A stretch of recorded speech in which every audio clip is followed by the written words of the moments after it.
नित्य आनंद है। वो जगत पिता ईश्वर जो अजर अमर अविनाशी है, जिनका न आदि है न मध्य न अंत, जो इस संपूर्ण ब्रह्मांड का दाता है और हम सभी का भाग्य विधाता है। उन अनुपम अलौकिक दिव्य शक्ति के चरणारविंद में नमन करते हुए, उनकी दी हुई वाणी, उनकी दी हुई बुद्धि और उन्हीं के दिए हुए विवेक से आज के विषय पर अपने विचार प्रस्तुत करने से पूर्व नारायण रूप संगत को मेरा प्रणाम। सभी को सादर नमन। आप सभी को ओम ब्रह्म सत्यम। देवियों सज्जनों, आध्यात्मिक क्षेत्र में हमारा देश भारत विश्व में अग्रणी रहा है। संपूर्ण विश्व का धर्म गुरु कही जाने वाली इस वसुंधरा ने समय समय पर अनेक ऋषियों, मनीषियों, महापुरुषों, संत और महात्मा को जन्म देकर इसे कृतार्थ किया है। महात्मा अगस्त्य, महर्षि दधीच, शंकराचार्य, सूर, तुलसी, मीरा, महात्मा बुद्ध, स्वामी रामकृष्ण परमहंस, स्वामी विवेकानंद और परम पूज्य सदगुरु देव महात्मा मंगतराज। इन सभी महापुरुषों ने, इन सभी सत्पुरुषों ने आध्यात्मिक क्षेत्र में न केवल भारतवर्ष बल्कि पूरे विश्व को एक मार्गदर्शन दिया है, एक दिशा निर्देशन दिया है। और सिर्फ भारत को ही नहीं बल्कि पूरे विश्व को ये बताया है, ये समझाया है कि वास्तव में धर्म क्या है, धर्म का यथार्थ स्वरूप क्या है। धर्म एक बहुप्रचारित शब्द है। अगर हमसे कोई पूछे धर्म क्या है, धर्म की परिभाषा क्या है, धर्म का स्वरूप क्या है, तो हमारे हिसाब से तो शायद यही धर्म है कि मंदिर में दिए जलाना, मस्जिद में नमाज पढ़ना, गुरुद्वारे में गुरबाणी का पाठ करना, गिरजाघर में कैंडल जलाकर प्रेयर प्रार्थना करना, तिलक लगाना, माला जपना, गेरुए वस्त्र पहनना, तीर्थों पर जाना, गंगा स्नान करना, विभिन्न धार्मिक अनुष्ठान करना, धर्म के नाम पर विभिन्न प्रकार के स्वरूपों को बनाना, विभिन्न प्रकार के चिन्हों को धारण करना, व्रत रखना, उपवास रखना। लेकिन क्या वास्तव में यही धर्म है? वो धर्म जिसकी हानि होते हुए ईश्वर भी नहीं देख सकते। भगवान कृष्ण ने स्वयं गीता के चौथे अध्याय के 7वें और 8वें श्लोक में अर्जुन को कुरुक्षेत्र के मैदान में गीता का उपदेश देते हुए जहां कहा है कि यदा यदा ही धर्मस्या ग्लानिर्भवति भारता अभ्युत्थानाम धर्मस्य तदात्मानं सृजाम्यहं परित्राणाय साधूनां विनाशाय च दुष्कृतां धर्म संस्थापनार्थाय संभवामि युगे युगे। संभवामि युगे युगे अर्थात भगवान कृष्ण कहते हैं कि जब जब धर्म की हानि होती है, अधर्म की वृद्धि होती है, तब तब मैं अपने रूप को रचता हूं, अर्थात अपने निराकार रूप को छोड़कर साकार रूप को रचता हूं, अपने उस दिव्य धाम को छोड़कर इस धरा धाम पर आता हूं, अर्थात साकार रूप से लोगों के सम्मुख प्रकट होता हूं। परित्राणाय साधूनाम विनाशाय च दुष्कृताम, साधु जनों का उद्धार करने के लिए, दुष्ट कर्म पाप कर्म करने वालों का नाश करने के लिए और धर्म को अच्छी तरह से स्थापित कर सर धर्म संस्थापनार्थाय, धर्म को अच्छी तरह से स्थापित करने के लिए संभवामि युगे युगे मैं इस धरती पर आता हूं, अधर्म को मिटाने के लिए, धर्म को की स्थापना करने के लिए आता हूं और एक भरोसा भी दिया, भविष्य में जब कभी भी ऐसा होगा मैं इस धरती पर आऊंगा। तो वो धर्म जिसकी हानि भगवान भी नहीं देखते, वो भी अपने उस दिव्य धाम को छोड़कर धरा धाम पर अवतरित होते हैं। वो धर्म वास्तव में है क्या? क्या इसका हम वास्तविक स्वरूप आज तक समझ पाए हैं? इसको जान पाए हैं? क्या इसका हमें ज्ञान है? और यही बात रामचरितमानस के बालकांड में गोस्वामी तुलसीदास जी लिखते हैं। भगवान के अवतार का कारण क्या है? जब माता पार्वती भगवान शंकर से प्रश्न करती हैं तो वहां गोस्वामी तुलसीदास जी यही बात कहते हैं कि जब जब होए धर्म की हानि, बाढ़ई असुर अधम अभिमानी, करहीं अनीति जाय नहीं बढ़नी, सीधहि विप्र धेनु सुर धरनी। और तब तब प्रभुधर विविध शरीरा, हरे कृपा निधि सज्जन पीरा। जब जब धर्म की हानि होती है, अधर्म बढ़ता है, अन्याय बढ़ता है, अत्याचार बढ़ता है, साधु जन को जब कष्ट होता है, गौ और धरती माता जब दुख पाते हैं, तब तब प्रभु धर विविध शरीरा। तब तब वो भगवान, वो परमेश्वर अपने विविध स्वरूप को धारण करके अवतार के रूप में, सत्पुरुषों के रूप में, महापुरुषों के रूप में, ऋषि मुनि और ज्ञानियों के रूप में इस धरती पर अवतरित होते हैं और अधर्म को मिटाकर धर्म को स्थापित करते हैं। तो आज जानने का प्रयास करेंगे गुरुदेव के मार्गदर्शन के आधार पर, श्री रामचरितमानस के आधार पर और मनु महाराज के मार्गदर्शन के आधार पर कि धर्म वास्तव में है क्या, धर्म का स्वरूप क्या है। तो देखिए, पूज्य गुरुदेव ने हमारा मार्गदर्शन किया है और हमें बताया है कि धर्म का यथार्थ स्वरूप, धर्म का यथार्थ धारणा, यानी मन वचन कर्म करके किसी भाव को धारण करना। असत भावना के धारण करने को अधर्म कहते हैं और सत भावना के धारण करने को धर्म कहते हैं। वो कहते हैं कि धर्म का वास्तविक जो अर्थ है, धर्म का जो वास्तविक अर्थ है वो है धारणा, अर्थात धारण करना। मन वचन या कर्म से जिसको धारण किया जाए वो धर्म है। सत भावना, अच्छे विचारों को, अच्छे व्यवहार को धारण करना धर्म कहते हैं और असत भावना के धारण करने को अधर्म कहते हैं। अब गुरुदेव के इस वचन के आधार पर हम देखें कि हम जो धर्म का पालन कर रहे हैं, हम जो धर्म पर चल रहे हैं या हम जो धर्म का स्वरूप समझ रहे हैं, उसमें गुरुदेव के मार्गदर्शन में कितनी भिन्नता है। क्या हम सत भावना को धारण कर रहे हैं? हम पूजा पाठ भी कर रहे हैं, कर्म कांड भी कर रहे हैं, दान पुण्य भी कर रहे हैं, तीर्थों पर भी जा रहे हैं, गंगा स्नान, संगम में स्नान, हम कुंभ में स्नान भी कर रहे हैं, विभिन्न प्रकार के धार्मिक अनुष्ठानों में सम्मिलित भी हो रहे हैं। लेकिन क्या हम सत भावना को धारण कर रहे हैं? अच्छी भावना को धारण कर रहे हैं, अच्छे विचारों को धारण कर रहे हैं, अच्छे व्यवहार को धारण कर रहे हैं? अगर कर रहे हैं तो हम धर्म को समझ रहे हैं, धर्म के वास्तविक स्वरूप को समझते हुए उसको धारण कर रहे हैं। असत भावना, अगर बुरी भावना को धारण कर रहे हैं, ये सारे कर्म कांड करते हुए, ये सारे कर्म करते हुए, विभिन्न प्रकार के त्योहार मनाते हुए, विभिन्न प्रकार के पूजा अनुष्ठान करते हुए, विभिन्न प्रकार के कर्म कांड करते हुए, विभिन्न प्रकार के दान पुण्य करते हुए, करने के बाद भी अगर हमारे अंदर सत भावना का धारण नहीं हो रहा है तो हम धर्म पर नहीं चल रहे, धर्म के स्वरूप को नहीं समझ रहे और हम अधर्म को समझ। दूसरा गुरुदेव कह रहे हैं समता धर्म, यानी बुद्धि का समभाव में स्थित हो जाना। बड़ी ही महत्वपूर्ण बात है, गुरुदेव की अनेक बार हमने सुनी है और पढ़ी है कि बुद्धि का समभाव में स्थित हो जाना, आखिर ये है क्या? समता धर्म यानी बुद्धि का समभाव में स्थित हो जाना, तमाम कामना और कल्पनाओं से आजाद हो जाना। मन में कोई भी कामना, कोई भी कल्पना ना रहे, सारी कामनाएं और कल्पनाओं से आजाद हो जाना, अपने निज स्वरूप यानी आत्मानंद में प्रवेश कर जाना, जन्म और मरण के भय से मुक्त होकर अपने अंतर्विक के सत्स्वरूप में लीन हो जाना, ये अवस्था ही पूर्ण धर्म का स्वरूप है। गुरुदेव बता रहे हैं पूर्ण धर्म का स्वरूप। दोबारा फिर से पढ़ते हैं, फिर से इसको समझते हैं कि समता धर्म यानी बुद्धि का समभाव में स्थित हो जाना। बुद्धि का समभाव में स्थित हो जाना अर्थात कि मन में किसी प्रकार की कल्पना, किसी प्रकार की कामना, किसी प्रकार की इच्छा और किसी प्रकार की वासना ना रहे। बुद्धि का समभाव में स्थित हो जाना, तमाम कामना और कल्पनाओं से आजाद हो जाना, अपने निज स्वरूप यानी आत्मानंद में प्रवेश कर जाना। अपना निज स्वरूप आत्मानंद, अपना निज स्वरूप क्या है? ईश्वर अंश जीव अविनाशी, चेतन अमल सहज सुख राशि। जो हमने बार बार सुना है, बार बार पढ़ा है कि हम जीव हैं, ईश्वर के अंश हैं, चेतन हैं, अमल हैं, सहज और सुख की खान है। यानी आत्मानंद में प्रवेश कर जाना, जन्म और मरण के भय से मुक्त हो जाना। जन्म और मरण का भय हमारे अंदर न रहे, इससे मुक्त हो जाए, आजाद हो जाएं और अंतर विखे स्वरूप में लीन हो जाना, ये अवस्था ही पूर्ण धर्म का स्वरूप है।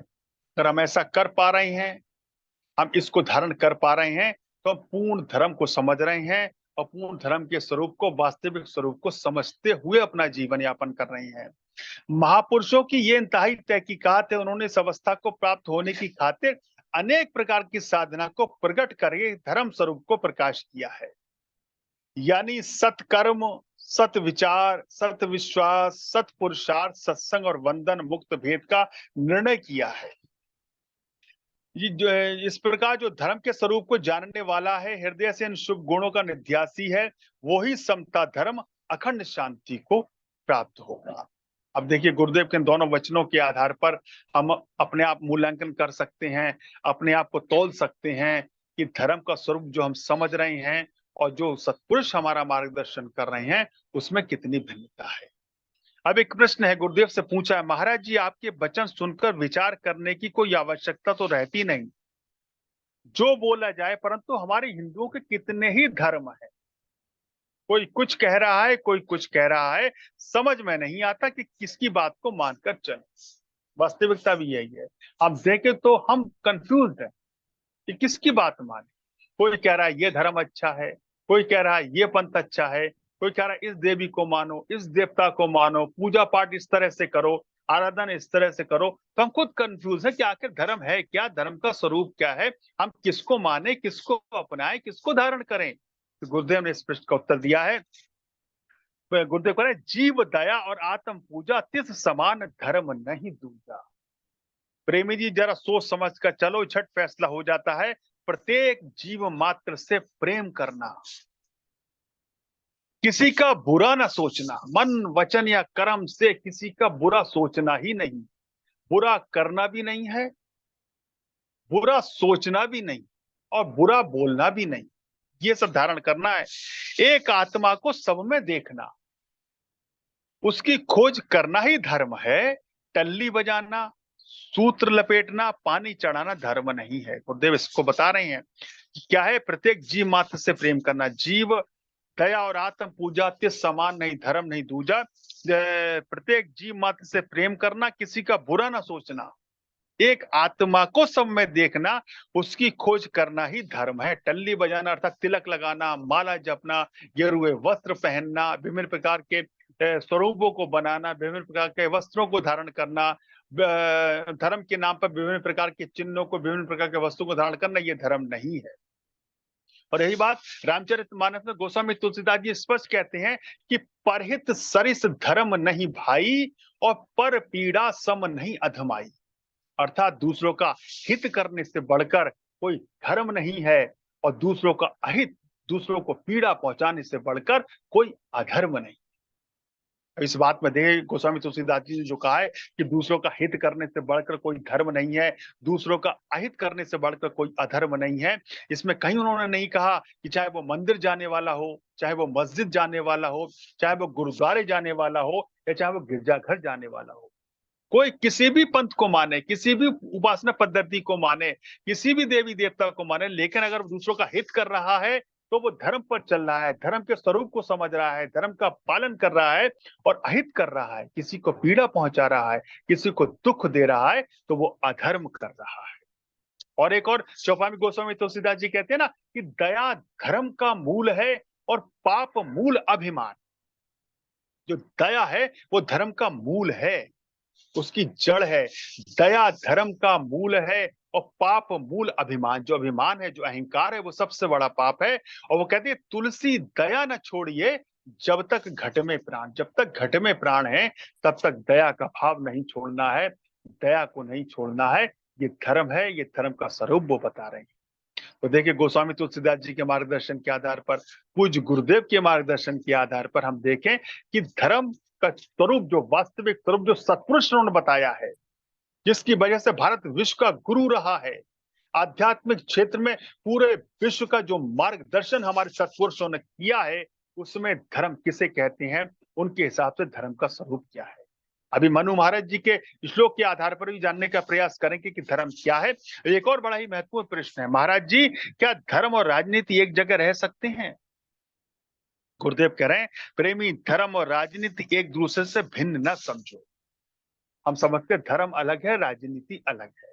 अब देखिए, इस प्रश्न के उत्तर के आधार पर जानेंगे धर्म और राजनीति वास्तव में है क्या। गुरुदेव कह रहे हैं, प्रेमी, धर्म और राजनीति एक दूसरे से भिन्न न समझो, लेकिन रिवाजक धर्म जो रिवाजक धर्म जो आज का धर्म बना हुआ है, शैतानियत है, जो आज की राजनीति बनी हुई है, एक नहीं हो सकते। अब वो कह रहे हैं जो रिवाजक धर्म, जो आज जो धर्म बना हुआ है, शैतानियत,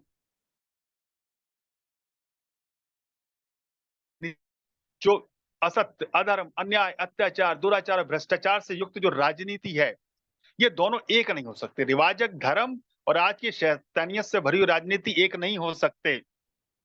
रिवाजक धर्म में वही बातें हैं जो किसी प्रकार के पंथ, मत, अदाहे, गिरोह के रहन सहन, रीति रिवाज, पोशाक, खान पान और देश के चलन पर आधारित है।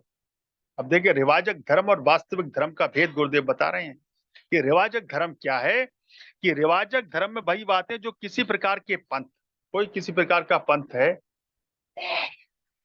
मत, अदारे, गिरोह के रहन सहन, रीति रिवाज, पोशाक, खान पान और देश के चलन पर आधारित है।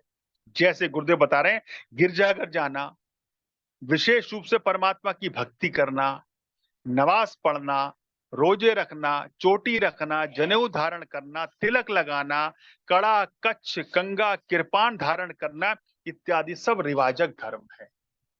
ये सारे जो धर्म है, चाहे कोई तिलक लगाए, माला जपे, गेरुए वस्त्र पहने, चाहे कोई नमाज पढ़े, चाहे कोई रोजे रखे, चाहे कोई गुरुद्वारे में जाए, कोई पगड़ी बांधे, कोई कच्छ कृपाण रखे, ये सब रिवाजक धर्म है। ये इनका वास्तविक धर्म से कोई लेना देना नहीं, गुरुदेव कह रहे हैं। उनका वास्तविक धर्म से कोई संबंध नहीं। धर्म का संबंध वास्तव में शांति के साथ है और रिवाज का संबंध शरीर के साथ है। ये जो रिवाज है ना, इसका संबंध शरीर से है, और जो वास्तविक धर्म है उसका संबंध शांति से है। हमें शांति मिलनी चाहिए। अगर हम पूजा पाठ भी कर रहे हैं, उपासना कर रहे हैं, विभिन्न प्रकार के इस प्रकार के हम स्वरूपों को धारण कर रहे हैं, नमाज भी पढ़ रहे हैं, रोजे भी रख रहे हैं, व्रत उपवास भी कर रहे हैं, तीर्थों पर भी जा रहे हैं, त्योहार भी मना रहे हैं, अनुष्ठान भी कर रहे हैं, उसके बाद भी हम अगर शांति प्राप्त नहीं हो रही, तो गुरुदेव कह रहे हैं ये वास्तविक धर्म नहीं है। धर्म का वास्तविक संबंध शांति से है और रिवाजक धर्म का संबंध शरीर से है। असली धर्म और सही राजनीति एक ही वस्तु है। इसमें किसी भी मजहब व मिल्लत को दखल नहीं है। ये मानवता का अंग है और मानवता को प्रकट करने वाली और फैलाने वाली नीति है। देखिए, गुरुदेव के दोनों वचनों के आधार पर हमने ये जाना, ये समझा कि वास्तविक धर्म क्या है और रिवाजक धर्म क्या है। हम जो धर्म का स्वरूप समझे हैं, या जो हम धर्म के को धारण किए हुए हैं, जिसको हम समझ रहे हैं कि हम धर्म के मार्ग पर चल रहे हैं, वो वास्तविक रिवाजक धर्म है, वास्तविक धर्म नहीं। अभी देखिए, मनुस्मृति में एक श्लोक है, धर्म के विषय में बताया है कि वास्तविक धर्म है क्या, धर्म के लक्षण क्या हैं। हमसे कोई पूछे धर्म क्या है, धर्म के लक्षण क्या है, तो हम तो सब यही जानते हैं कि मंदिर में दिए जलाएं, या कोई मस्जिद में नमाज पढ़े, कोई गुरुद्वारे में गुरबाणी का पाठ करे, कोई गिरजाघर में कैंडल जलाकर प्रेयर करे, हम तीर्थों पर जाएं, हम विभिन्न प्रकार के अनुष्ठान करें, तिलक लगाएं, माला जपें, यही धर्म है। लेकिन मनु महाराज जी क्या कह रहे हैं इस श्लोक में? वो कह रहे हैं धृति, क्षमा, दमोस्तेयम, शौच निद्रिय, निग्रह, धी, विद्या, सत्यम, क्रोधम, दशकम धर्म लक्षणम। ये धर्म के 10 लक्षण बताए हैं। देखिए क्या क्या ये 10 लक्षण है कि धैर्य धारण कर, हमें धैर्य होना चाहिए। किसी भी स्थिति, कितनी ही विषम परिस्थिति आ जाए, कितनी ही विपरीत परिस्थिति आ जाए, हमारा धैर्य न डगमगाए। धैर्य धारण करना, इंद्रियों को वश में रखना, हमारी जो इंद्रियां हैं वो हमारे वश में हो, हम इंद्रियों के वश में ना हो। तो है उल्टा, वो कह रहे हैं कि इंद्रियों को वश में रखना, और वास्तव में हम इंद्रियों के वश में हैं और हम समझते हैं कि हम धर्म का पालन कर रहे हैं, हम धर्मात्मा हैं। तो वो कह रहे हैं धैर्य धारण करना, इंद्रियों को वश में रखना, भीतरी एवं बाहरी पवित्रता को धारण करना। जब बात पवित्रता की होती है तो हम बाहरी पवित्रता पे तो बहुत ध्यान देते हैं, नहा लिए, धो लिए, रोज 2 टाइम नहाए, 3 टाइम नहा लिए, वस्त्र नए पहन लिए, लेकिन आंतरिक पवित्रता, जो हमारे मन की पवित्रता है, वो बहुत महत्वपूर्ण है। हमारे मन में सदैव सत्य विचार रहने चाहिए, किसी के प्रति कोई बुरी भावना नहीं रहनी चाहिए, दुर्भावना नहीं रहना चाहिए, कोई बदले की भावना नहीं चाहिए, समय सदैव क्षमा की भावना रहनी चाहिए। तो भीतरी एवं बाहरी पवित्रता धारण करना, क्षमा करना, सदैव क्षमा का भाव हो। कोई हमारा कितना ही बड़ा नुकसान कर दे, हमें कितना ही उल्टा सीधा बोल दे, हमें क्रोध नहीं करना है, क्षमा का भाव धारण करना है, चोरी ना कर, किसी प्रकार की कोई चोरी ना करें। चोरी किसी वस्तु या किसी पदार्थ की ही नहीं होती है। हम कई बार अपने मन से चोरी करते हैं, हम समय की चोरी करते हैं, जो हमें काम दिया गया है उसको पूर्ण ईमानदारी से नहीं निभाते। तो अगर चोरी भी ना करें, शरीर से भी और मन से भी किसी प्रकार की चोरी ना करें। मन को वश में रखना, जो हमारा मन है ये हमारे वश में रहे, हम मन के वश में ना रहें। सात्विक बुद्धि, सात्विक ज्ञान, सत्य का पालन करना, हमेशा सत्य का पालन करें, असत्य का पालन ना करें, असत्य के मार्ग पर ना चले, असत्य को ना अपनाएं। चाहे कितना ही बड़ा नुकसान हो जाए, कितनी बड़ी हानि हो जाए, सदैव सत्य का पालन करना। क्रोध ना करना, कभी क्रोध ना करना धर्म के 10 लक्षण हैं जो मनु महाराज जी ने बताए। अब देखिए इन 10 लक्षणों में, चाहे धैर्य धारण करना, इंद्रियों को वश में रखना, भीतरियम भारी पवित्रता धारण करना, क्षमा करना, चोरी न करना, मन को वश में रखना, सात्विक बुद्धि, सात्विक ज्ञान, सत्य का पालन, क्रोध न करना, धर्म के 10 लक्षणों में से ये कहाँ बताया गया है कि इन लक्षणों को धारण करने वाला, चाहे वो राम को मानने वाला हो, रहीम को मानने वाला हो, नानक को मानने वाला, ईसा को मानने वाला हो। इसमें तो ऐसा कोई बाइफर्केशन नहीं है, इसमें तो ऐसा कोई भेदभाव नहीं है। जिसके अंदर ये 10 लक्षण हैं वो धार्मिक है, वो धर्मात्मा है, वो धर्म के मार्ग पर चलने वाला है, वो धर्म के स्वरूप को समझने वाला है। और जिसमें ये लक्षण नहीं है वो धर्म के मार्ग पर नहीं चल रहा, धर्म के स्वरूप को नहीं समझ रहा।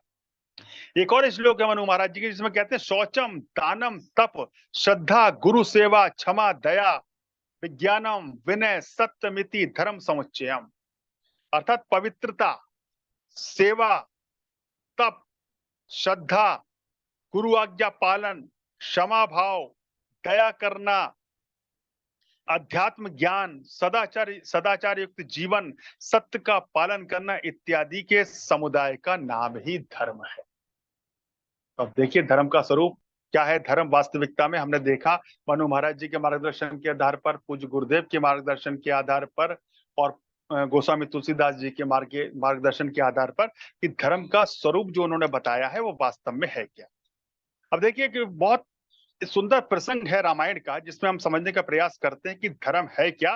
कितनी विषम परिस्थितियों में भी भगवान राम जो धर्म का ज्ञान है वो उन्होंने दिया है, इसको समझने का प्रयास करते हैं। श्री रामचरितमानस में ये प्रसंग है बहुत ही सुंदरता से, लेकिन राधेश्याम रामायण में इस प्रसंग का वर्णन बहुत ही सुंदर पंडित राधेश्याम कथावाचक जी ने किया है कि धर्म क्या है, और धर्म को समझने के लिए बहुत सुंदर एक उदाहरण है। प्रसंग उस समय का है जब लक्ष्मण की शक्ति लगी, भगवान राम बड़े संकट में है, विलाप कर रहे हैं। विभीषण जी के कहने पर हनुमान जी सुषण वैद्य को लंका से लेकर आए हैं। भगवान राम सुषण वैद्य से प्रार्थना कर रहे हैं, निवेदन कर रहे हैं कि आप लक्ष्मण करें, लक्ष्मण को इस पीड़ा से मुक्ति दिलाएं। सुषण सोचते हैं कि राम तो ये धर्म के पालक हैं, धर्म के मार्ग पर चलने वाले हैं, मुझसे ये लक्ष्मण को उपचार करवाने के लिए कह रहे हैं। तो सुषण वैद्य प्रभु राम से एक प्रश्न करते हैं, बड़ा ही महत्वपूर्ण प्रश्न है। वो कहते हैं कि मैं वैद्य दशानन के घर का किस तरह आपका काम करूं, अनुचित होगा यदि मैं लंकापति के बैरी को आराम करूं, जिसमें प्रत्यक्ष बुराई है, कैसे वो कर्म किया जाए। हे राम, क्या आज्ञा देते हो इस समय अधर्म किया जाए। बड़ा ही ऑनेस्टी से पूछा एक सवाल कि आप मुझसे लक्ष्मण को उपचार करने के लिए कह रहे हैं, पर मैं तो रावण के घर का, दशानन के घर का वैद्य हूं। रावण से आपकी शत्रुता चल रही है, आप शत्रु पक्ष के लिए के हैं। मेरे लिए उचित नहीं है कि मेरे राजा का जो शत्रु है उसका मैं उपचार करूं, उसको इस पीड़ा से मुक्त करूं। इसमें प्रत्यक्ष बुराई है, कैसे ये कर्म किया जाए, इसमें तो बुराई है, ये काम कैसे करूं। हे राम, क्या आज्ञा देते हो इस समय अधर्म किया जाए। हे राम, क्या आपकी आज्ञा है कि मैं इस समय ये अधर्म करूं। मेरे लिए तो बहुत बड़ा अधर्म है। अब आगे पंडित राधेश्याम जी क्या लिखते हैं कि इतना सुनते चौंक कर बोल उठे रघुराय कि धर्म छोड़ने की कभी राम न देगा राय। राम कहते हैं कि हे वैद्यराज, अगर लक्ष्मण का उपचार करने में आपके धर्म की हानि हो रही है, आपके धर्म की मर्यादा भंग हो रही है, लक्ष्मण का उपचार करने में अगर आपको लग रहा है कि आप अपने धर्म को छोड़कर अधर्म का पालन कर रही हैं, तो ऐसा करने के लिए राम आपको कभी राय नहीं देगा। क्योंकि भगवान राम आगे कहते हैं कि जिस धर्म हेतु निज राज गया, श्री पितृ देव का मरण हुआ, जिस धर्म हेतु प्रिय भरत छूटा, सीता प्यारी का हरण हुआ, उस धर्म सत्य पर लक्ष्मण भी यदि मर जाए तो मर जाए, पर आवाज यही होगी अपनी, हाँ धर्म नहीं जाने पर। वो कहते हैं वैद्यराज, जिस धर्म का पालन करने के लिए मेरा अयोध्या का राज मुझसे चला गया, मेरे वियोग में मेरे पिता का स्वर्गवास हो गया, जिस धर्म का पालन करने के लिए मेरा प्रिय भरत भाई मुझसे जुदा छूट गया, मेरी पत्नी का हरण हो गया, उस धर्म का पालन करने के लिए, उसके धर्म की मर्यादा को भंग होने से बचाने के लिए, उस धर्म को अपनाने के लिए, इस धर्म सत्य पर लक्ष्मण भी यदि मर जाए तो मर जाए, इस पर अगर लक्ष्मण के प्राण जाते हैं तो जाएं, पर आवाज यही होगी अपनी, हाँ धर्म नहीं जाने पाए। जितना महत्वपूर्ण, जितना आवश्यक मेरे लिए मेरा धर्म है, उतना ही आवश्यक, उतना ही महत्वपूर्ण आपके लिए आपका धर्म है। जब मैं अपने धर्म का ह्रास, जब अपने धर्म की हानि नहीं देख सकता, तो मैं आपको भी अधर्म करने की ये राय नहीं। अब देखिए कितने संकट में प्रभु राम, रावण से युद्ध चल रहा है, सीता का हरण हो चुका है, लक्ष्मण मूर्छित हैं, लक्ष्मण के प्राण संकट में हैं। ऐसे में किसी का भी धैर्य, किसी का भी संयम जवाब दे सकता है। राम चाहें तो बलपूर्वक भी सुषण वध से लक्ष्मण का उपचार करवा सकते हैं, पर राम है जो कह रहे हैं, जहां इतनी हानि हुई, इतना नुकसान हुआ, वो एक नुकसान और उठाने को तैयार है, लक्ष्मण के प्राणों की बाजी भी लगाने को तैयार है, पर धर्म से समझौता करने को तैयार नहीं है। अब सवाल उठता है, भगवान राम यहाँ किस धर्म की बात कर रहे हैं? माला जपना, तिलक लगाना, गेरुआ वस्त्र पहनना, तीर्थों पर जाना, संगम में स्नान करना, विभिन्न प्रकार के कर्म कांड करना, देवी जागरण करना, प्रदोष पूजन करना, या भगवान सत्यनारायण की कथा करना, क्या? क्योंकि हम तो सिर्फ यही जानते हैं धर्म, हमारे हिसाब से यही धर्म है। लेकिन भगवान नाम अगर इन सारे कर्मों की बात करें, तो इन सारे कर्मों के लिए तो उन्होंने अयोध्या नहीं छोड़ी थी, इन सारे कर्मों की वजह से तो रावण से युद्ध नहीं हुआ था। यहाँ भगवान राम उस धर्म की बात कर रहे हैं जो धारण करने जो योग्य है, जो सत भाव के धारण करने को धर्म, असत भावना के धारण करने को अधर्म कहते हैं, जो हमने पूर्व में यहाँ सुना है।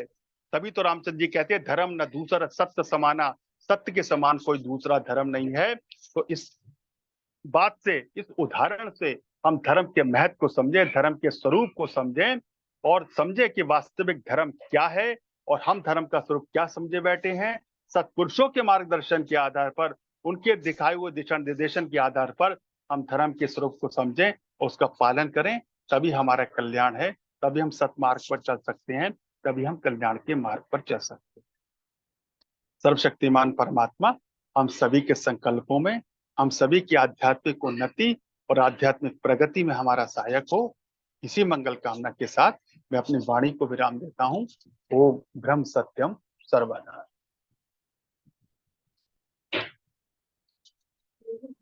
ओम ब्रह्म सत्यम सर्वधा।